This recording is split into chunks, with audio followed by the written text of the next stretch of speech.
Jā, tieši tā kā filmās, labrīt, labdien, labvakar. Baskets studijas 2+1 kārtējais raidieraksts, kur atgādināšu divi tiesam mēs, raidieraksts pastāvīgais vadītājs Gunts Kēsels un mūsu klausītāji iesūtītie jautājumi man nāk talkā. Un +1 šoreiz ir, man jāsaka, Baskets studija 2+1 dažādās formās iet ēterā jau 5 gadus, un ar katru mēnesi, ar katru nedēļu kļūst aizvien grūtāk sameklēt kādu cilvēku, kurš te nebūtu viesojies, kur varētu pieteikt kā debitantu, bet šoreiz tas ir izdevies. Tātad +1 ir Oļegs Latiševs, teiksim tā, viens no Latvijas labākajiem tiesnešiem, lai neteiktu pats labākais tiesnesis 21. gadsimtā, ja ņemam visu šo nogriezni. Tātad sveiks, Oļeg, apsveic ar debiju. Sveicināti, paldies. Tā diezgan skaļi pieteic man. Jā, bet pieļauju, ka ar tavu CV tev arī bieži negadās vairs debitēt kādā no pozīcijām vai kādā no amploā, vai ne? Tā kā es ceru, ka tev arī būs patīkams piedzīvojums. Jā, es ceru, jā. Jā, esam sazinājušies brīdī, kad, es zinu, ka vakarā bija interesanta, aizraujoša, vismaz skatītājiem noteikti aizraujoša spēle Liepājā, kur tu tiesāji, tagad tu esi ceļā uz kārtējo spēli Eirolīgā.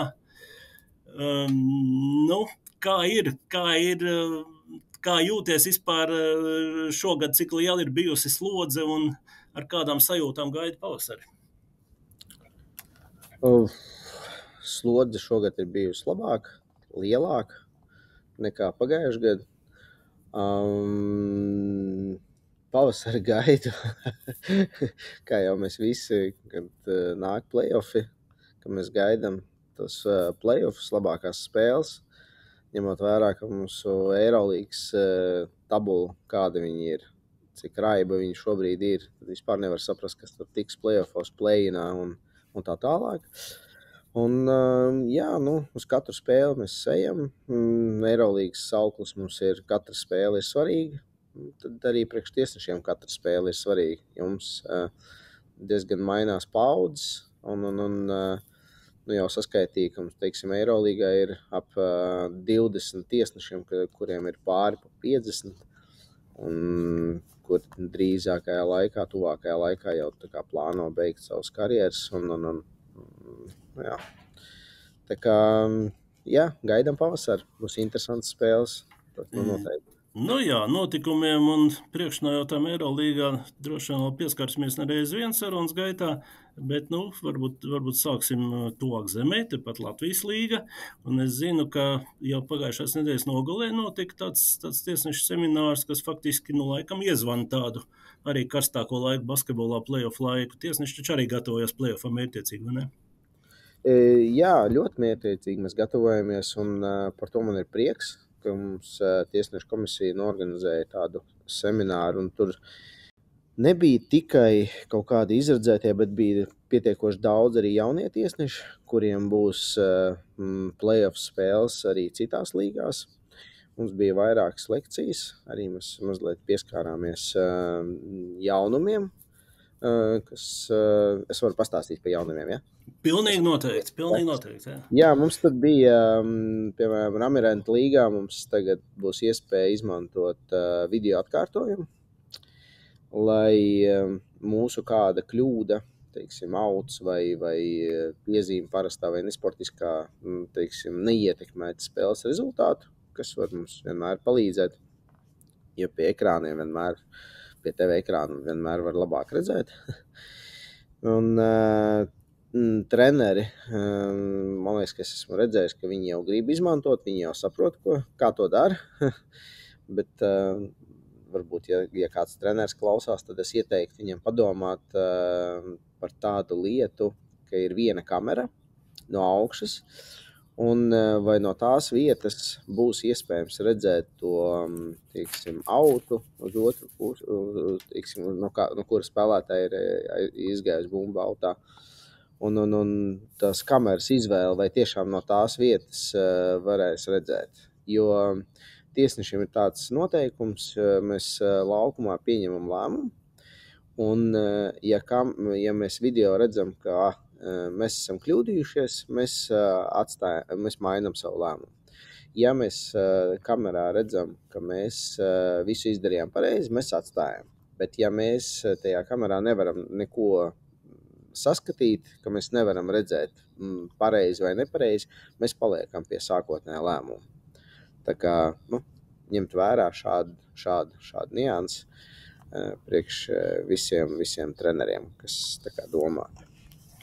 Jā, bet ja es pareizi, varbūt uzreiz par video izmantošanu, ja es pareizi atceros, pasaules kausā laikam bija 14 kameras tiek izmantot spēles laikā, jau, vai katrā ziņā liels skaits. Ramirentu līgā ir 1 kamera. Cik te ir izaicinājums liels? Ļoti liels. Ļoti liels. Bet, 14 reizes lielāks. Jā, bet es ne par autu vairāk domāju, teiksim, te runa būtu par pēdējo metienu, piemēram, kas izšķir spēles likteni, vai viņš ir jāskaita vai nav jāskaita. Un, teiksim, ja mēs varam ar to video atkārtojumu paskatīties un noteikt pareizo uzvarētāju, tas ir priekš basketbola, man liekas, tas ir daudz labāk nekā mēs paši izdomāt, neko nevarētu skatīties. Manuprāt, tas tāds diezgan liels ieguvums priekš basketbola. Jā, es laikam pārtraucu, tu viss kārtībā. Vēl par jaunumiem. Jā, vēl papildinātu es noteikti par nesportiskām piezīmēm. Tā kopumā tas seminārs mums nebija tā, ka mēs tagad baigie jaunumu, mēs tagad kaut ko mainīsim, noteikumus, vēl kaut ko tiesāšanas stilu vai vēl. Nē, mēs neko nemainīsim, jo, teiksim, ir bijusi sezona, gara sezona, un visā tajā sezonā, kā mēs esam tiesājuši, mēs turpināsim tiesāt, neko nemainot. Tā, lai nečakarēt prātus ne treneriem, ne spēlētājiem, ka tagad pēkšņi tiesneši ir sākuši silpt smalkāk vai ļaut vairāk sisties.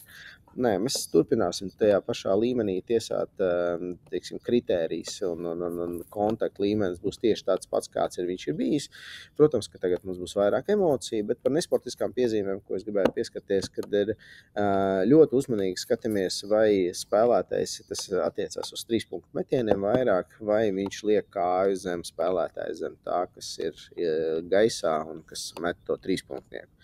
Ja aizsargs pabāž viņam kāju apakšā un spēlētājs uzkrīt uz tās kājas, un viņš tā varbūtība, ka viņš iegūst traumu, laužu vai sastiep potīti, tad diezgan liela, un tad sen jau ir pieņems, ka tās ir nesportiskās piezīmes. Vienkārši tie, kas sekot līdzi, piemēram, Eirolīgas spēlēm vai Eiropas spēlēm, viņi saprot, ka tagad aizsargi vairs nelec virsū, viņi lec sāniski, viņi gar spēlētāji lec un tādas nianses, teiksim, parādās, jo 3 punktu metienu skaits ir pietiekoši liels, tagad paliek arvien lielāks un lielāks, un tad piezīmes arī 3 punktniekos palielinās.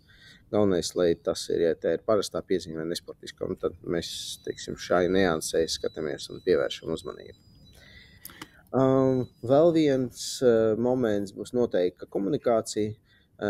Mēs saprotam, ka būs arī no mūsu puses būs kļūdas, mēs kaut ko kļūdīsimies, bet mēs mēģināsim to darīt pēc iespējas mazāk. Mēs analizējam spēles, mēs analizējam komandas, kā spēlē, kādas ir bijušas iepriekšējas problēmas savā starpā starp komandām un spēlētājiem. Mēs visu analizējam un uz katru spēli gatavosimies un pēc labākās sirdsapziņas un iesim uz to, lai sniegtu labāko servisu no savas puses, lai labākā komanda un stiprākā komanda un veiksmīgākā uzvarētu tajā konkrētajā spēlē. Līdz ar to mēģinām runāt ar tiesnešiem, bez replikām, bet mēģinām ar viņiem komunicēt, jautāt, ja ir kaut kāda neskaidrības.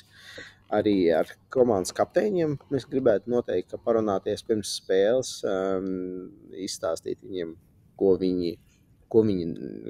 kādi viņiem ir jautājumi, vai izstāstīt mazliet to, ka mēs neesam tehnisko piezīmju fani. Mēs vairāk komunicējam ar viņiem un un mazliet novirzam to fokusu uz pašu spēli, nevis uz tiesāšanu un tiem tiesnešu lēmumiem. Un, jā, teiksim, tās bija tās galvenās tēmas, ko mēs esam pārunājuši. Mana lekcija, teiksim, semināra laikā bija par to, kādas ekspektācijas, ko sagaidīt un kā gatavoties vispār playoffiem. Un lai nav tā, ka katrs ir ar pirmajā gadā atnācis uz lielo līgu, viņš jau gaida playoffs un tagad tiesās 1, 2, 3, 4 spēli, lai tās ekspektācijas tiesnešiem arī nebūtu tik lielas, kā viņi šobrīd ir iedomājušies, bet lai viņi gatavotos katrai spēlē ļoti rūpīgi atsevišķi un pievērš teiksim, kvalitātei vislielāko uzmanību. Tā, teiksim, jebkura spēle viņiem var, teiksim, būt pēdējā šajā sezonā un mēģināt padarīt Agni Pērkona darbu pēc iespējas smagāku, ka viņiem būtu pēc iespējas vairāk tiesnešu, no kā izvēlēties uz izšķirošām spēlēm. Tas bija tāds mans lielākais novēlējums tiesnešiem. Jā, labi, es to klausoties pierakstīju arī kaut kādas precizējušas jautājumus par katru no tēmām, kurām tu pieskāries, bet varbūt vispirms tieši par to, teiksim, mikroklimatu vai sajūtām tiesnešu vidē. Kā tu jūti? Tu jau esi tomēr pieredzējis cilvēks, esi gājis cauri jau visam, gan kā jaunais debitants, pietiekam agrā vecumā, kur vajadzēja izcīnīt savu vietu, un droši vien kā atceries, teiksim, to gaisotni tiesnešu vidē un vispār basketbolu vidē, cik viegli vai grūti tev bija iet. Un kā tas ir mainījies un kāda ir šobrīd, cik ir izaicinoši jaunajiem tiesnešiem iekarot savu vietu? Ja iepriekš mums nebija tas ceļš tik skaidri redzams līdz kaut kam, tad mēs vienkārši ticējām darbam, rukājām, strādājām un nezinājām, cik tālu mēs tur aiziesim. Tagad jauniešiem ir daudz lielāka iespēja un, teiksim, tas ceļš ir daudz skaidrāks, kā tu vari nokļūt līdz augšai. Bet skaidrība ir, bet te ir jāiegulda pietiekoši liels darbs. Un mums ir daudz jauniešu, patiesībā, kas grib attīstīties un iet uz priekšu, bet mēs neesam nekas īpaši, teiksim, Eiropas kontekstā, mēs neesam īpaši, ka mums tagad augtu tiesnešu skaits. Vienīgā valsts, kur augtu tiesnešu skaits, ir Francija, bet tur tie līdzekļi, ko viņi iegulda, ir miljonos, ka viņi piesaista tiesnešus un apmāca un, teiksim, nodarbojas ar viņiem. Mums ir skoliņas sākušās par reģioniem, vēl kaut ko mums cilvēki tiešām darbojās un mēģina to visu attīstīt un pacelt. Bet mums joprojām tiesnešu skaits samazinās. Es ticu, ka tām skoliņām mums palīdz, teiksim, mēs varam laust to un mēs mazliet palielināsim tiesnešu skaitu, bet mūsdienu jaunatne viņi vairs negrib gaidīt gadu, 2, 3. Manā gadījumā es gaidīju 5 gadus līdz augstākai līgai. Viņi grib pēc 1 sezonas, pēc 2 sezonām jau tiesāt kaut ko riktīgi foršu. Līdz ar to, teiksim, tas ir, bet pilnīgi visās jomās tā ir. Arī jaunieši tagad grib spēlēt vairāk un visās līgās un augstākās līgās un tā tālāk. Un tad, tas nav tikai par tiesnešiem.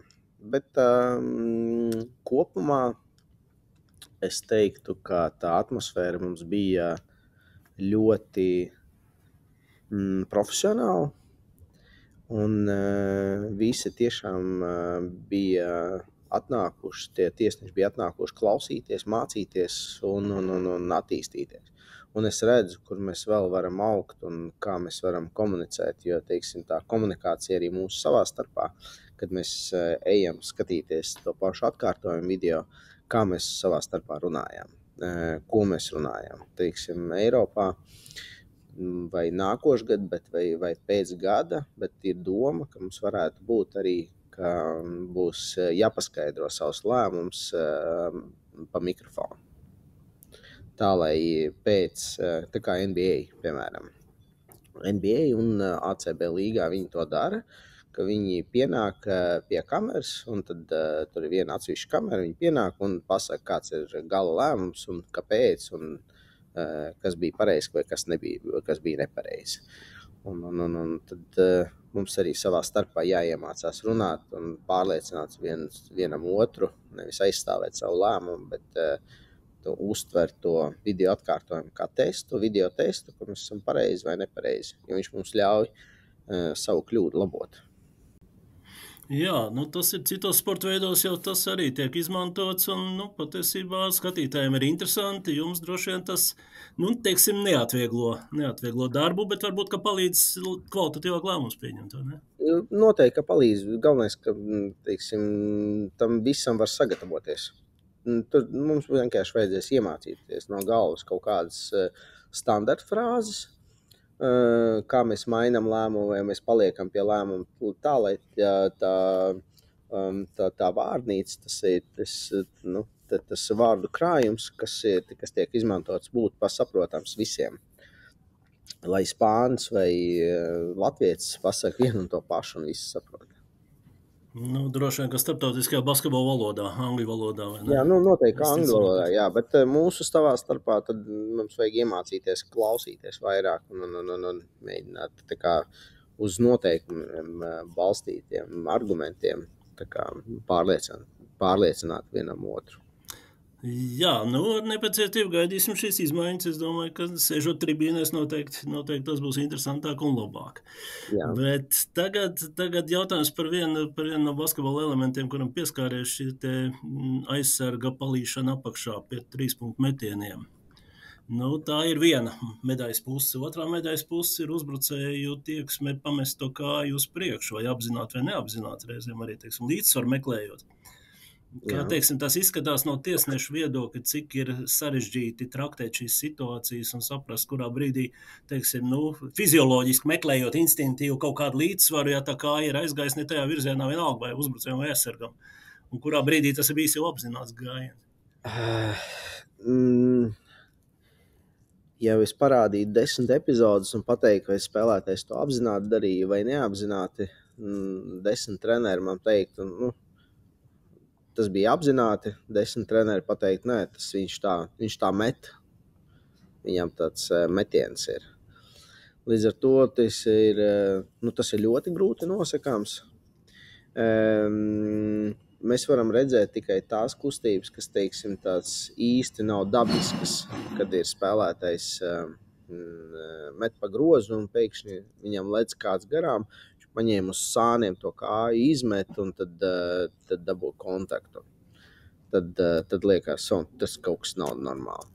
Bet tad, kad uz priekšu, tad ir grūti noteikt, vai viņš ir izmetis vai nav izmetis. Tāpēc es bieži vien skatos uz aizsargu, un mēs arī mācam tiesnešu skatīties uz aizsargu, no kuras vietas viņš ir izlecis un kur viņš ir piezemējies. Tā, lai viņš, teiksim, lec augšā un piezemēs tajā pašā vietā, lai nav tā, ka viņš lec uz priekšu. Un tad mums ir vieglāk pateikt, ir sots uzbrucējiem vai aizsargam. Vai arī nesportiskā piezīme, ka viņš ir palīdz apakšā. Jā, bet patiesībā tādā normālā situācijā laikam šī nav lieta, kuru var un vajag pārbaudīt ar video. Ja? Tas ir uz tiesneša aci. Bet tagad, ja parādās šis te traktējums kā nesportiskās sots, ja, tas jums tā kā drusku atvieglo iespēju iet pie ekrāna, vai ne? Jā, tad treneris var paprasīt, vai mēs paši varam iet skatīties to video atkārtojumu. Jā, tad ir parastā piezīme vai nesportiskā piezīme. Jā, tas, protams, ka mums atvieglo. Un tad Eirolīgā mums nav, FIBAs sacensībās, teiksim, noteikumos tas ir, un tad mazliet tur dažādi. Un, piemēram, vakar Liepājā mums bija situācija, ka treneris gribēja prasīt, vai sots metienā vai nav metienā. To nevar skatīties pēc FIBAs noteikumiem, bet to var skatīties pēc Eirolīgas noteikumiem. Un tad man arī tur galva pilna ko katrs drīkst darīt, kurā līgā. Cik viegli pārslēgties vispār no šiem notikumiem? Nav viegli, un es cenšos tiešām izmantot savu kolēģu palīdzību un paprasīt, vai mēs te drīkstam šeit skatīties vai ne, un tad man uzreiz palīdz, jo viņiem uzreiz ir skaidrs, šito nedrīkst, viss man ir skaidrs, nedrīkst. Jā, pieminēja arī tādu lietu, ka pirms play-off tiesnešiem nevajadzētu sākt tiesāt citādāk, jā, kardināli mainīt stilu, mainīt kaut kādu pieļaujamās robežas, bet, tā pašā laikā komunicējot ar treneriem, diezgan bieži dzird frāzi, ka, jā, mums pirmās 5 minūtes pagāja, kamēr mēs sapratām, kā šodien tiesā, un tad mēs pieskaņojamies, tā jau pēc tam aizgāja vieglāk, tad tur vairs nebija tehniskās piezīmes, vēl tur kas tur, jā. Kā ir, teiksim, Latvijā ar šī te standarta ievērošana, cik viņš ir stingrs un ko gaidīt play-off mačos? Nezinu, droši vien arī spēlētāji nākot play-offos spēlēt, viņi mazliet savādāk uztver to nekā regulāro spēli. Viņi gatavojās savādāk, viņi tur tā kā analizē vairāk, viņi noskaņojās labāk, un tad viņiem tas adrenalīns arī ir augšā. Līdz ar to viņiem tās emocijas ir vairāk, un tad viņi kontakti vairāk, vēl kaut kas, un tad kamēr mēs pirmās spēles noteikti būs tāds vairāk emocionāls, bet priekš mums, kā es teicu, arī ir svarīgi tās pirmās spēles notiesāt pēc iespējas labāk un skaidrāk priekš spēlētājiem un treneriem, ka mēs nosakam toni priekš visa play-off, lai visās izslēgšanas spēlēs mums ir viens kritērijs. Bet tad ir jāsāk ar pirmo spēli. Mēs nevaram pirmajā spēlē ļaut viņiem darīt, ko grib, un otrajā mēs tagad šitā nē, un kaut ko pamainīt trešajā. Tā kā mums ar pirmo spēli jāsāk ļoti kvalitatīvi tiesāt. Jā, bet ir reizes, kad es nerunāju par kvalitāti, es runāju par, teiksim, kritēriju stingrību, jo, teiksim,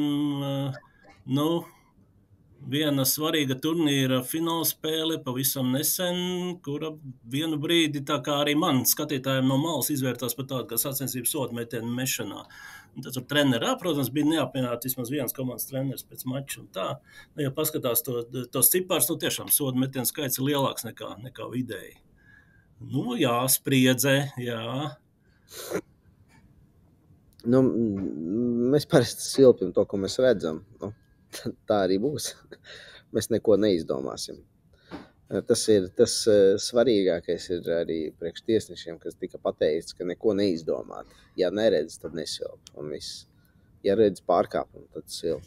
Nevajag, jo, teiksim, tas vairāk tracina spēlētājus, jebkura kaut kāda fantazija vai neeksistējošā piezīme, nekā ko tu nosilpi, nekā tu palaik garām kaut kādu mazu epizodu. Protams, ka lielās epizodes viss ir jānosilp obligāti. Jā, skatīsimies, kā tas notiks arī praksē vēl. Dabā, jā. Jā. Par jaunumiem pieminēja akcentus no jūsu puses. Bija jaunumi arī pirms šīs sezonas, bija kaut kādas nianses mainītas jaunumu FIBA noteikumos. Piemēram, iespēja vienlaicīgi vienā spēles epizodē sodīt ar piezīmi aizsardzības spēlētāju un sodīt ar brīdinājumu vai pat tehnisko piezīmi, ja tas jau ir recidīvs uzbrucēji par pārlieku tēlošanu un pārlieku uzmanības pievēršanu šim pārkāpumam, kas varbūt nav adekvāts konkrētai situācijai. Ir tāds reizes, ir tādi gadījumi, pilnīgi noteikti, vai viņi ir tik bieži, kā tas ir fiksēts šīs sezonas laikā, nezinu. Respektīvi, tas mans jautājums ir, vai tiesneši mazliet arī nav tā kā mode, es negribu teikt, ka upuri, bet, teiksim, sako modei, un ja šai lietai FIBA pievērsus uzmanību, mēs arī pievēršam, un tad jau var saskatīt arī biežāk nekā varbūt vajadzētu. Ja mēs atceramies, mums vienu brīdi bija par to nesto bumbu tad mums katrā spēlē bija, tad, nezinu, 5 nestās bumbas. Nu, šķēlēm vienā uzbrukumā 3 reizes nosilpa, man liekas, ka nu, vismaz, jā. Nu, tad, ja mēs paskatāmies uz spēlētājiem, nu, tad mums ir daudz, teiksim, tā tehniski klibotie spēlētāji, bet es neesmu iedevis nevienu tehnisko vai brīdinājumu uzbrucējiem. Manās spēlēs tas nav bijis, bet ja tam ir pievērsta uzmanība, tad mēs noteikti skatīsimies, bet tas nebūs lielākais akcents playoffos, par ko mēs tagad domāsim, ka tagad arī, ka mēs pa visām varītēm gribēsim sodīt to uzbrucēju. Mēs noteikti pievēršam tam uzmanību, iespējams, viņš pats būs vainīgs, kad pret viņu būs sods un viņš tur notēlos kaut ko, mēģinās tēlot, mēs neko nenosilpsim. Un tad tas vienmēr tāds bumerangs ir. Bet, jā, nu, tas nav super liels akcents, kam mēs šajās izslēgšanas spēlēs pievērsīsim uzmanību. Vēl parādījās iespēja labot kļūdas, jā, vai tik precizēt šīs epizodes, šīs nianses, kurās var labot iepriekš pieļautās kļūdas. Ļoti bieži nav bijis, bet dažās spēlēs ir mesti soda metieni pārtraukumā un ņemts punkts nost, punkts liks klāt. Te ir svarīgi vienkārši arī, lai skatītājs zina, kas un kā notiek, varbūt, kamēr vēl nav ieviesti tie tiesneši skaļie paziņojumi, nu, kā tur nokomunicēt tā, lai katram ir skaidrs, kas notiek laukumā. Es noteikti to darītu caur informatoru, kuram tiek paziņots un tā tālāk. Un jums arī Eiropā ir bijuši kaut kādi gadījumi, kad mēs tur atceļam piezīmi vai piešķiram vēl kādus punktus kādai komandai vai samazinām punktus, ja kāds ir uzkāpis uz līnijas vēl kaut ko. Un tad tas ir obligāti jāpasaka visiem esošiem skatītājiem, un arī tajā video atkārtojumā vai video, kas ir pie televizora ekrāniem, vai tad viņi varētu to visu dzirdēt un saprast, kas tad ir noticis. Jo bieži vien arī komentētāji, kas mums sēž, viņi īsti nesaprot, kas tad ir noticis, kāpēc tur tagad pēkšņi tur ir kāds sodiņš met vai vēl kaut ko, un tad būtu forši visiem izskaidrot, un vislabāk to būtu izskaidrot caur to informatoru, kas ir zālē, visās zālēs tajās spēlēs būs. Jā, nu tā komunikācija ar līdzotējiem, nu vēl pieminēšu arī patiesībā laba tiesnešu komisijas ideja. Viņa jau faktiski vairākus gadus tiek realizēta, bet šo sezonu īpaši, teiksim tā, konsekventi, izsmeļoši un arī apjomīgi, jā, tas ir tiesnešu strīdīgo jautājumu skaidrošana ar mūsu gadījumā ar portālu Basket.lv starpniecību, jā, reiz mēnesī šie apskati arī tikko jaunais ievietots, tur ir interesants epizodes, var redzēt un saprast to tiesnešu loģiku, kurā situācijā un arī, starp citu, visu cieņu, bet arī nebaidīšanos atzīt, ka ir bijuši arī nepareizi lēmumi, jo tautai jau vienmēr vajag tas asins, ja kāds ir nodarījis. Es jau gribu saprast kļūdas, kāpēc tur ir kļūdījies kāds vai kāds tad ir pareizais lēmums. Nu jā, un vēl viena lieta, kas basketā arī ir, tātad šie pēdējie jaunumi arī saistībā ar to, ka Raminetu Nacionālajā līgā var izmantot video atkārtojumu, tur ir smalki aprakstīts, kurās epizodēs var, kurās nevar. Jā, tā kā interesantiem iesaku iepazīties, izlasīt pirms playoff mačiem var noderēt gan pilnīgi noteikti spēļu dalībniekiem un pilnīgi noteikti arī skatītājiem un televīzijas komentētājiem. Jā, treneru asistentiem es ļoti ieteiktu. Varbūt galvenais treneris nevienmēr var tā mierīgi uz to visu skatīties. Viņam vairāk emocijas, asistenti viņam var ļoti palīdzēt. Ja es, teiksim, Eiropā esmu novērojis, ka galvenie treneri viņi īsti nezina, viņi tur kaut ko ļaustās, kā var, bet viņi uzreiz paskatās uz asistentu, un asistents saka, nē, mēs šito nevaram skatīties. Vai, jā, mēs varam šito skatīties, skatāmies. Nu, asistents tā var sakrāt savus punktiņus, ja droši vien pierādīt savu profesionalitāti. Ļoti. Jā, par vairākas reizes pieminējām jau video atkārtojumus, kā svētīgi iespēja tiesnešiem pārliecināties par lēmumiem un tā, jā. Latvijā neteikšu, ka milzīga problēma, bet mazliet tā kā iezīmējās, bet, Eirolīgā man liekas, ka iezīmējās jau ļoti nopietni, jo spēles bez pagarinājumiem ilgst jau 2 stundas, 15 minūtes un pat vēl ilgāk. Un tā skaitā arī tiesnešiem ejot regulāri skatīties šos atkārtojumus. Kā ir? Es saprotu, ka uzstādījums ir nepieļaujiet kļūdu, skatieties, cik ilgi, nevis gribiet, bet cik ilgi jums vajag, ja? Īsti nē. Mums arī mēģina samazināt to laiku, ko mēs skatāmies. Mums saka, skatieties, protams, izšķirošo momentu skatieties, jo cik jums vajag, bet tāds, ja tā ir spēles vidus, tad mēģinām to izdarīt pēc iespējas ātrāk.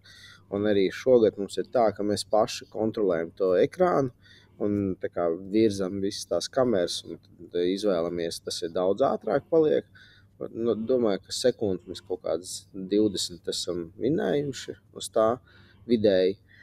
Un mēs jau nekur nevaram pazust, teiksim, bez tiem video atkārtojumiem, tā kā vispār tiesāt, jo treneri bieži vien izmanto viņus kā minūtes pārtraukums, ka viņiem ir skaidrs situācijas, viņš to paprasa tikai tāpēc, ka viņam minūtes pārtraukumi ir beigušies. Un viņš izmanto to, vienmēr uz beigām atstāja kādu. Vai arī tiešām viņi tur tic, ka tur ir sots metienā vai nesportiskā piezīme, tad mēs priekš sevis skatāmies. Ja teiksim tādu lēmumu kā 2 vai 3 punkti, mēs vienmēr paši varam paskatīties visos minūtes pārtraukumos. Tad un auti, pirmo autu vai teiksim, tiesnesis ir kļūdies vai nav kļūdies, un tu izmanto video atkārtojumu, 5. minūtē, 1. ceturdaļā, tas liekas tāds jocīgs, kāpēc tas tā jāizdara. Bet katram ir sava taktika. Viņi, ja sākotnēji 1. sezonā viņi tā ļoti reti izmantoja, tad tagad arvien biežāk, un viņi zina, kad viņiem ir spēlētāji saguruši vēl kaut kādu, tur savas taktikas visi izmanto, un tad viņi saprot. Vēl jau ir tas, ka Eirolīgā es domāju, ka tur visām komandām ir planšeta datori, kad viņi jau video skatās, spēles skatās dzīvējā, un tad viņiem pasaka, šitam varam skatīties, ja tur ir kļūda. Mums pa labu, tad varam paskatīties šito. Tas tāds īsti nav godīgi, bet neko mēs nevaram darīt. Tādi tie noteikumi. Ir sporta veids, kur ar šādu praksi diezgan efektīvi cīnās, respektīvi, prasi, bet ja tev nav taisnība, tad tur tas puisis iet sēdēt 2 minūtes malā. Basketbolā nav noraidījuma, bet ir jau iespēja sodīt par nepamatotu pieprasījumu. Nē, viņi vienkārši pazaudē savu iespēju. Viņiem ir 2 iespējas, un viņi pazaudē. Jā, bet tiešām tas, ko tu saki, ir jau ļoti bieži redzēts, ka izmanto tiešām kā papildus minūtes pārtraukumu iespēju vajadzīgajā brīdī. Jā, varbūt viņiem iedot 1 minūtes. Jā, tur domas bija dažādas. Patiesībā tur idejas bija visādas, kā ja treneris izmanto un zaudē, tad viņš arī pazaudē tur minūtes pārtraukumu, piemēram. Piemēram, jā. Jā, tur ir idejas dažādas, bet tajā lēmumā arī ir treneri, kuri īsti nepiekrīt, kas ir saprotami, ja viņi tad pazaudēs. Bija tāda kā diskusija par šo tēmu? Jā, Eirolīgā bija diskusija, un tad viņi apspriež, ko treneri grib skatīties, cik epizodes viņi grib skatīties. Protams, ka viņi grib visu skatīties un visu laiku, bet pie kaut kāda kompromisa jānonāk, un tad tā interesanti tur iet arī. Jā, bet,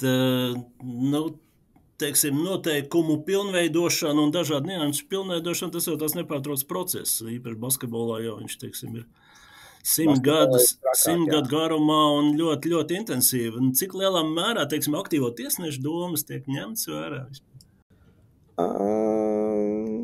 Es nezinu, aktīvo tiesnešu mums ir arotbiedrība, kuri izsaka savus domas, un mēs visi, kā Eirolīgas tiesneši, varam uzrakstīt vienalga dažādus ierosinājumus, un tad viņi izskata to visu, vai viņi iet ar to, vai neiet, un tā tālāk. Kaut kāds nianses tur ir. Arotbiedrība jau parasti par darba apstākļiem vairāk, tā kā cīnās par uzlabošanu. Ne, Arī par tas noteikumiem? nav tikai. Mēs jau mēģinām uzlabot arī pašu spēli. Un arī mēs komunicējam ar treneru, arotbiedrību, mēs lasām lekcijas tiesneši, mēs mēģinām komunicēt ar spēlētājiem, ar spēlētāju arotbiedrību. Mums ir ļoti labs kontakts kopumā visām 3 organizācijām. Un arī visas 3 organizācijas runā ar Eirolīgu, un mēs mēģinām to spēli padarīt labāku priekš skatītājiem. Nu jā, bet viens aspekts par spēļu garumu, es domāju, ka tas būs ļoti izaicinoši. Ja jau pat NBA sāk runāt, ka no 48 minūtēm jāiet uz 40, lai nepārslogotu nabaga skatītājus un nepārslogotu TV laiku, ja lai tur iekļautos kaut kādā pārskatāmā, tas, ka jau vairs nevar prognozēt, cik ilgi tā spēle ies, pat tad, ja nebūs 2 pagarinājumi, pat 1 pagarinājums nebūs, ja? Tas būs izaicinoši. 2 stundas jau vairs, mazāk par 2 stundām Eirolīgas spēle, man liekas, vairs nav. Nav, pilnīgi noteikti. Tikko Fenerbahče Parīzes spēlē bija, manuprāt, 2:20 vai 2:25, ja, un tas bija bez pagarinājumiem. Jā. Bet jā. Jā, bet labi, es saprotu, ka tu esi Eirolīgas šajā te katlā iekšā, ja, jau pieminēji, ka nav tik vienkārši pārslēgties uz FIBAS noteikumiem, ja. Bet, kā ir vispār, es saprotu, ka šis FIBAS process īsti uz tev vairs neatiecās, jā, bet, tomēr Eirolīga tā kā rūpīgāk domā par dažādām niansēm basketbola uzlabošanai vai nekā FIBAS vīri. Es nezinu, kā domā viena vai otra. Abas organizācijas visu laiku domā par uzlabošanu. Līdz ar to es nevaru pateikt, kuri domā vairāk vai mazāk. Es tās politiskās lietas tā mazāk komentēju. Nē, nevis domā, bet iznākums, teiksim tā, jā. Kaut kāds nianses ir vairāk ulebā reglamentēts, vai ne, Eirolīgā? Jā, bet tāpēc, ka viņiem ir daudz vienkāršāk. Viņiem ir cik 18 klubi plus Eirokausa klubi 24, un tad tur ir daudz vienkāršāk izskaidrot nekā FIBai, kurai ir tik daudz organizācijas un noteikumu izmaiņas veikt, un tas jau attiecās uz visiem, pilnīgi visiem. Līdz ar to tur ir daudz sarežģītāk, kas to visu veido un taisa. Šeit ir savādāk, šeit ir vienkāršāk. Jā, FIBA jādomā par to, lai to... liela organizācija vai maza organizācija. Jā, un jādomā par to, lai to var izpildīt arī jaunas līgas spēlēs, ne tikai. Jā, tieši tā. Jā, labi, mūsu klausītāji ir iesūtījuši jautājumus, es tā jūtu pēc satura, ka varētu būt arī, ka šis tas nāk no topošiem kolēģiem un varētu kalpot kā iedvesmu vai tieši otrādi atturēšanu, izvēlēties tiesneša karjeru atkarībā no tā, kā atbildēs un kā tiks saprasts atbildes. Jā. Bet, sāksim ar vienkāršāko, cik ilgi jau tiesā kādā vecumā nolēmi kļūt par tiesnesi un kāda bija motivācija kļūt par tiesnesi? Tā, es sāku tiesāt 30 gadus atpakaļ, kad man bija 14.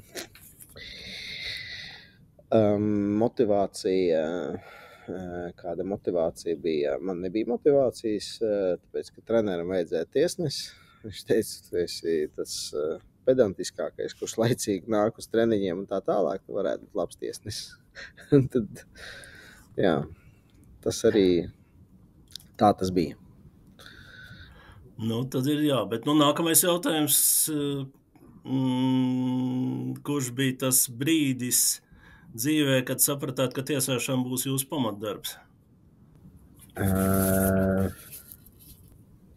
Man grūti pateikt, vai tā tiesāšana joprojām man ir kā pamatdarbs. Tas ir tāds hobija līmenī man joprojām ir. Kā hobijs. Es mīlu vienkārši šo sporta veidu un man patīk tas, ko es daru. Bet droši vien tajā brīdī, kad es 2013. gadā aizgāju no uzņēmuma Delfi, kur es strādāju par projektu vadītāju 13 gadus. Un jā, droši vien, ka tajā brīdī es sapratu, ka tas būs kā pamatdarbs, pamata ienākuma avots, teiksim tā. Es varēju veltīt vairāk laika gatavoties spēlēm un tā tālāk. Nu, tad precizējot, tas jau ir tas brīdis, kad bija aiz muguras jau vienas olimpiskās spēles, jā, pasaules kauss, Jā, Eirolīgas Final Four, manuprāt, viens vai divi. Divi, jā. Nu, jā, diezgan kas bija jau aiz muguras, un jā, un joprojām es vēl nebiju tā kā sasniedzis to, ka es tagad esmu profesionāls, tikai to kā pamatdarbs tas būtu. Jā, tikai diezgan 3 gados es saprotu to visu. Jā, nu, respektīvi, tas ir tas stāsts, jā, ka profesionalitāte, augstākais profesionālismu līmenis, bet tā pašā laikā, nu, tiesāšana, nu, joprojām, kā teicu, vairāk ir hobijs, nevis darbs, jā. Jā, tāpēc, nu, ja tu sāks uztvert to kā riktīgi darbu, tas tā bauda pazūd. Nu, tad, man liekas, man joprojām patīk tiesāt. Man joprojām patīk komunicēt ar jauniem tiesnešiem, ar veterāniem un, teiksim, kaut ko pamācīties. Un es mazāk atceros spēles, bet tad vairāk atceros tās kompānijas un tiesnešu brigādes un vietas, kur mēs esam. Jā, un tas, laikam, ir aspekts, kas ir jāliek aiz auss tiem jauniem censoņiem, kas tagad skatās, ka latvieši tiesā tur Eirolīgas Final Four, olimpiskās spēles, pasaules kausa fināla spēle, es arī gribu. To var dabūt gatavu, nav problēma. Mazliet jāiegulda darbs, bet darbs būs jāiegulda ne tikai, teiksim, tajās spēlēs, kur tevi redz, uz tevīm skatās, atnāk kāds. Būs jāiegulda arī darbs tajās spēlēs, kad tevi neredz, neviens neskatās. Liekas, ka neviens neskatās, bet patiesībā skatās visas spēles. Ja mums bija tāds gadījums, kad man bija spēle 2. divīzijā, un es tur skrēju, tiesāju, viss kā parasti. Un uz to spēli bija atnācis kāds aģents un skatīties uz kādu no jauniem spēlētājiem. Un tad es tiesāju, aģents. Un pēc tam viņam bija komunikācija ar mūsu Eirolīgas direktoru. Viņš teica, tur bija tavs tiesnesis Eirolīgas. Baigi labs skrēja, tāda entuziasma, ar tādu sirdi un dvēseli, visu forši, tur žēst, baigi labi. Un tad direktors man pateica, Oļeg, ļoti patīkami bija dzirdēt to visu, jo uz jums skatās visu laiku. Un es tagad iedomājos, ja es to nebūtu darījis, viņš būtu pateicis, tur bija tavs tiesnesis, bet viņš vispār neskrēja, vispār viņam viss bija līdz vienai vietai. Un tad kādu komentāru tu gribi, lai kāds nodod tālāk. Iespējams nodod, iespējams nenodod. Jā, vai negatīvi. Bet tajā brīdī zināju, ka tur tās cilvēks sēž tribīnēs? Nē, es vispār nezināju. Man tikai tad, kad es pēc vasarā satiku direktoru, viņš teica, zini, tāda situācija bija, man tur pastāstījis, bija baigi priecīgs kaut kādā tur vasaras turnīrā. To pateica, bet spēle bija, nezinu, februārī. Un tepat Latvijā, ja? Kaut kur mazā zālē? Un tepat Latvijā kaut kur Hans skolā. Aha. Jā, tas ir pamācošs stāsts patiesībā. Jā, ļoti. Un tas, ka tagad visas spēles var novērot arī, nezinu, YouTube kanālos dažādos vai tur kaut kur paskatīties, visas spēles tiek rādītas, tad tu var atrast. Tas ir tāds diezgan pamācošs stāsts, kā nekļūdīties un ko nedarīt vai ko darīt. Labāk. Jā, Klau, bet spēlētājs kautingā, es zinu, ka tā robeža visu laiku kāp lejā. Ja kādreiz tika uzskatīts, ka 18 Eiropas čempionāts tā īstā skatu, kur tu var parādīt sevi, tad tagad tu īsti sev var parādīt kaut kādā jau U14 grupā jau, un varbūt pat vēl agrākā vecumā spēlētājiem sāk sekot. Tiesnešiem arī tāpat varbūt? Nu, noteikti. Tas jau ir vienalga, kur tu tiesā, tev vispirms jau visi grib redzēt tavu attieksmi, darba ētiku, jo visu pārējo var iemācīt. Un, teiksim, kā tavs ķermeņa valoda, kā tu klausi treneri, vai tu komunicē, kā tu komunicē ar kolēģiem, kā tu komunicē ar tiesnešiem, tiem spēlētājiem, jo tam visam ir nozīme. Kā tu sēdi uz soliņa, vai tu atbalsti savējos vai neatbalsti. Un tas pats tiesnešiem, kā viņi komunicē ar galdiņu tiesnešiem, vai viņi nāk ar telefoniem, vēl bez telefoniem, kā viņi komunicē ar treneriem, kā viņi komunicē ar spēlētājiem. Tas viss, tam visam ir liela nozīme. Un dažas domā, ka tas viss uz to visu neskatās, bet to visu skatās un novēro. Tie visi lielie cilvēki, viņi jau to visu ļoti labi saprot. Un visi mēģina paslēpties tie lielie cilvēki, kad viņi ienāk kaut ko paskatīties, viņi negrib, lai viņus redz. Jo ir divi cilvēki, teiksim, tāds cilvēki ir dažādi. Viena grupa ir tā, kas ierauga, kas uz viņiem skatās, viņi priecīgi, tāpēc, ka viņiem ir iespēja. Otru cilvēki tie, kas nobīstās un tad nezinu, ko darīt, un tad vai viņi skrien ātrāk, vai tur sākās problēmas viņiem, un tad dažādi. Man vienmēr bija patika tā pirmā grupa, kas ierauga un ka viņiem prieks, ka uz viņiem atnāca paskatīties. Bet neatkarīgi no tā, vai uz tevīm skatās vai neskatās, atceries, ka kāds vienalga kaut kur skatās uz tevīm un zina un nodos tālāk informāciju. Jā, bet tās ir atziņas, kas ir praksē nākušas, vai ne? Tā, kad tev pašam bija 14 gadi, taču nekad dzīvē par to nedomāju. Tādā ziņā varbūt tagadējiem ir priekšrocība. Viņam tomēr es pieļauju, ka tiesnešu skoliņās arī jau tādas lietas sāk stāstīt, vai ne? Protams, viņiem izstāstīs. Tikai pašiem jāgrib. Jā, tieši tā. Jā. Jā, jautājums, kam izgāja cauri, lai būtu tiesnesis tik augstā līmenī. Mēs jau te pieskarāmies daudziem aspektiem, varbūt ir kaut kas tāds, kas būtu īpaši sakāms uz šo jautājumu. Kam es esmu izgājis cauri? Nezinu, droši vien. Man diskutēja kā tiesnesis par to, ka esmu sakāvies ar spēlētājiem pēc spēles. Kaut kādas vēl lietas, tiesāja viens pats amatieru līgas, kad otrs tiesnesis nebija atnācis, tad man ir draudējuši nosist mani, vēl kaut ko ir draudējuši darīt, tad man solīja, ka es nekad neko vairs netiesāšu. Es viskam esmu gājis cauri. Un es pie sevis tā domāju, man nekad negribētos, lai mani bērni tiesātu basketbolu. Tas nav tāds baigi pateicīgs darbs. Bet tu taču to pats dari ar prieku vēl joprojām. Jā, es daru to ar prieku, bet teiksim tam, ka es esmu izgājis cauri, tas nav tāds, kas tagad, ja tas tev ir sirdī, kad tu atnāc un tu dari to visu, tas tev ir sirdī iekšā, jā, bet teiksim, kādam tagad uzspies, ka teiksim, aiziet, es tev iemācīju vēl kaut ko, tur jābūt iekšā. Tur ir iekšējai mīlestībai jābūt pret to darbu. Un tu saproti, ka tu gribi palikt basketbolā, bet kā spēlētājs vai kā treneris vai kā menedžers vai vienalga, ka tu nevari tur, tu netiec, tu negribi kļūt par treneri vai menedžeri, tu gribi būt basketbolā, un, teiksim, tas tiesnešu profesija arī diezgan ir tāda prestīža profesija, bet viņa būs smagākā no visām, manuprāt. Labi, par šo pašu āderi, kuras valsts fani ir visrupjākie un agresīvākie?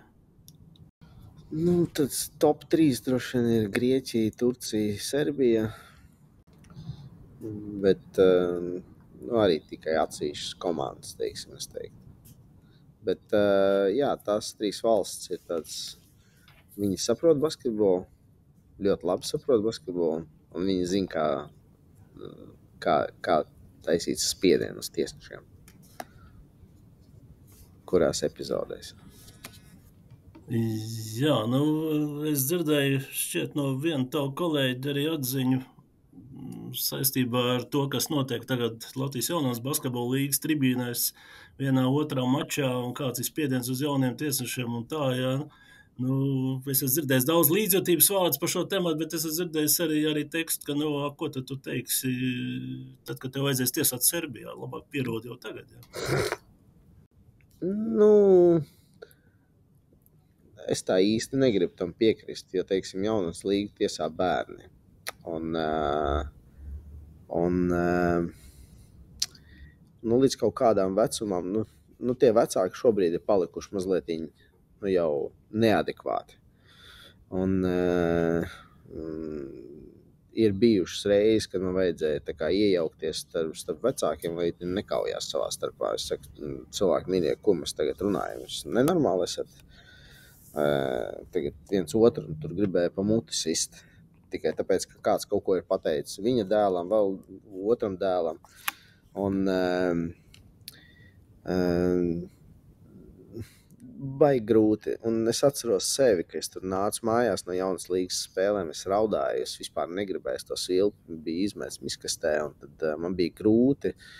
Bet pēc tam nākošajā dienā, tu aizēju uz skolu, tu atkal satiec tos basketbolus, ar viņiem parunājies, atnācu vakarā, aizēju vakarā uz treniņu, un tad visu kaut kā tu jau esi aizmirsis to visu, un tad tu tā kā ej tālāk. Un man vispār dzīvē es izmantoju tādu 24 stundu likumu priekš sevis. Man ir bijušas labas spēles un sliktas spēles, un tad es ļauju sev domāt par to spēli konkrēto, vai labu vai sliktu 24 stundas. Pēc 24 stundām tad es jau sāku gatavoties nākošajai, un tad par šito, vai es biju labi, tad es varu baigi priecāties, ka bija baigi forši, bet tad viss ir beidzies nākošajā dienā. Vai arī slikta, es tur varu arī negulēt dažreiz, un tu pārdzīvo vēl kaut ko, bet tad nākošajā dienā viss ir beidzies, tad gatavojies tālāk. Pasaules gals nav noticis, tas ir basketbols, un mēs varam būt tikai priecīgi par to, ka mēs varam spēlēt un tiesāt basketbolu un nezinu, izklaidēt skatītājus galu galā. Saistībā ar šo tēzi jautājums, kā mentāli gatavojies spēlēm, kāda ir tava rutīna?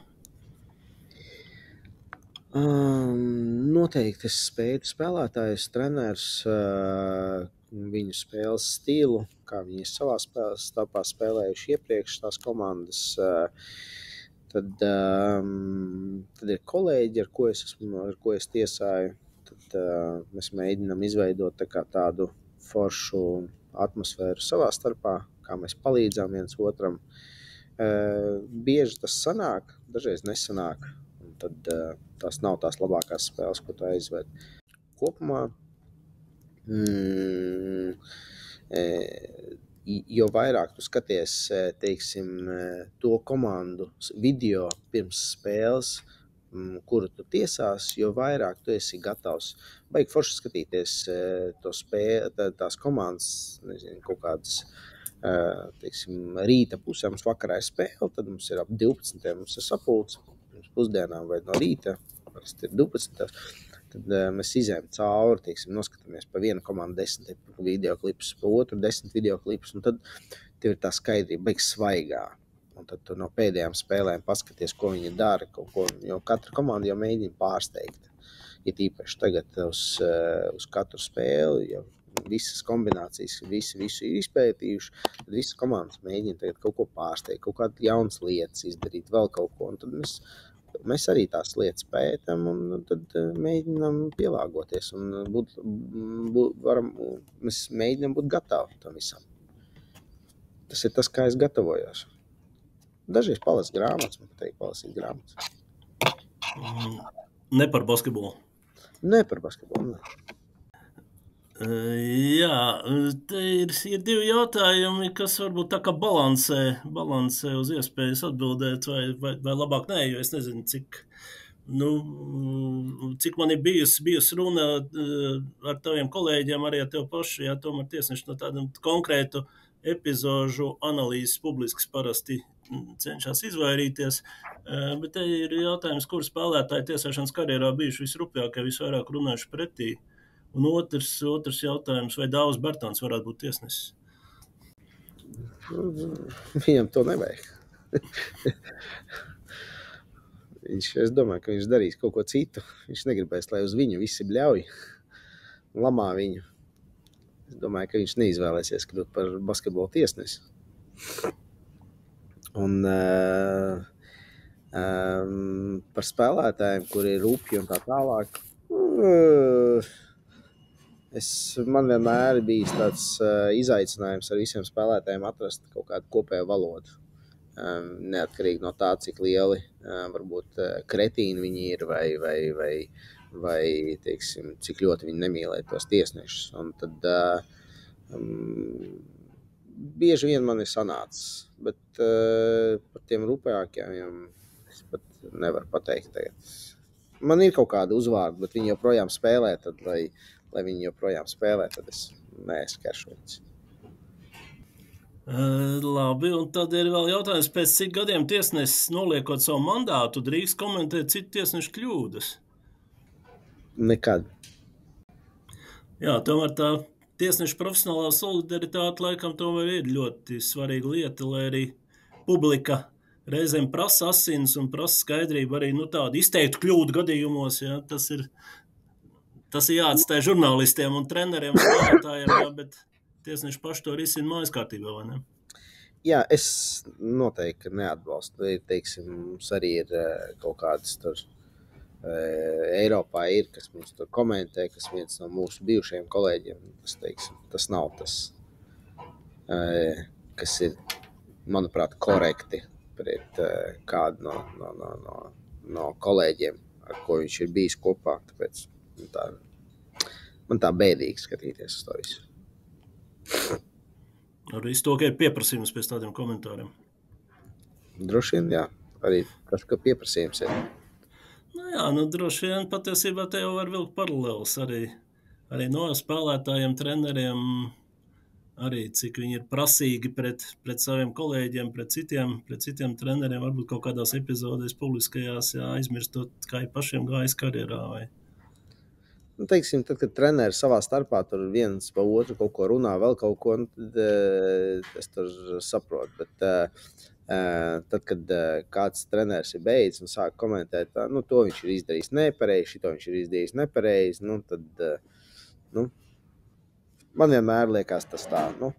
Ja tu esi aizgājis no tā arodu, tu vari pastāstīt par niansēm, daudzām interesantām niansēm tajās spēlēs, nevis kritizēt citu cilvēku darbu. Varbūt. Ja, teiksim, mūsu gadījumā, tiesnešu gadījumā, tas cilvēks jau nezina, kādas nianses mums mainās par šiem 2 gadiem, 3 gadiem, ko viņš jau vairs nav ar mums, tad viņš vispār nav tās tendences nemaz nezina. Un viņa zināšanas nav tādas, kādas, teiksim, esošiem tiesnešiem, šī brīža tiesnešiem ir. Līdz ar to, teiksim, kaut kāds nianses pamainījās, un tie viņa komentāri ir tādi iet pavisam aplām. Un tad par to man ir tāds pārsteigums. Jā, ko? Jautājums šķiet, klausītāju jautājumus nolasīju visus. Atgriežamies pie tā, ar ko sākām, tuvojas playoffs, tuvojas pavasaris. Ko novēlēt tiesnesim Latiševam? Cik spēles līdz sezonas beigām vēl? Nezinu, tā, lai līdz māja beigām būtu darbs. Māja beigas, jā, tas ir Eurolīgas Final Four, tas ir arī Latvijas fināls. Jā. Tas ir arī Latvijas fināls. Jā, labi, paldies, Oļeg, vēlreiz apsveicu ar debiju. Paldies, Lēls. Un skatīsimies, gan jau būs turpinājums. Tie, kas ir reiz debitējuši, viņi agro vēl atgriežas basketa studijā 2+1 arī. Jā. Es esmu redzējis vairākus cilvēkus, kas ir atgriezušies. Protams.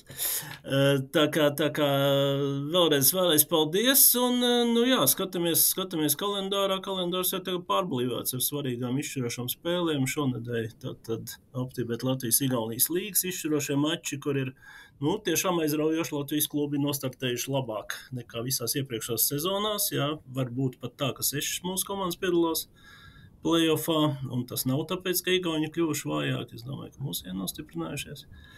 Sieviešu līgās tuvojās izšķirošās spēles ar Amerentu Nacionālajā līgā un Aizdomas LV reģionālajā līgā sākušies playoff mači. Tiesnešiem slodze liela, bet tā kā tu jau teici, lai Agnim Pērkonam galvenajam tiesnesim pēc iespējas grūtāk izvēlēties no daudziem labiem tiesnešiem tos pašus labākos uz pašām svarīgākām spēlēm. Jā, tas būtu labākais. Jā, labi, paldies un tiekamies basketbolā. Paldies, Lās, tiekamies.